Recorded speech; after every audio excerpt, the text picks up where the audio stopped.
3 months 4 months బ్యాకే అరే 25th year ఇది వస్తుంది అనగానే సడన్గా ఒక ప్రెషర్ కూడా అనిపించింది నాకు. అంటే ఓకే. అంటే ఇది అరే ఏదైనా అంటే అంటే 25th దాన్ని మరీ ఎక్కువ 25 అనుకుంటే ఏం చేస్తున్నాం అని. ఎందుకంటే నేను మామూలుగా ఒక సినిమా తర్వాత సినిమా రాయడం అలా తర్వాత చూస్తున్నా కానీ మధ్యలో ఎప్పుడో సో ఇది అనగానే అరే ఇది ఏంటి అని ఒకసారి ఆలోచించాను.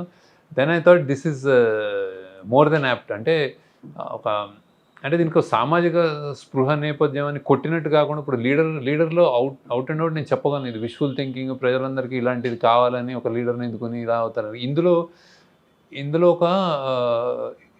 ఇందులో ఒక సామాజిక స్పృహ కంటెంట్ కానీ ఒక అవేర్నెస్ నా ఇప్పుడు నేను చెప్పాలనుకున్న విషయాలు ఒక రిచ్ పూర్ డివైడ్ కానీ, క్లాస్ డిఫరెన్స్ కానీ, ఒక అండర్ డాగ్, ఒక మార్జినలైజ్డ్ వ్యక్తి, వీకర్ వ్యక్తి స్టోరీ కానీ, ఇట్లాంటివన్నీ ఇవన్నీ గొప్ప విషయాలే. అంటే కానీ ఇది అంతర్లీనంగా నడుస్తున్నాయి సినిమా. ఇది చెప్పాలి అంటే ఏం చెప్తాము అనేది ఇందులో ఉండదు బేసిక్గా. నేను యాక్చువల్లీ ఇది మంచి నా 25th ఇయర్లో చాలా కరెక్ట్ సినిమా అనిపించింది యాక్చువల్లీ.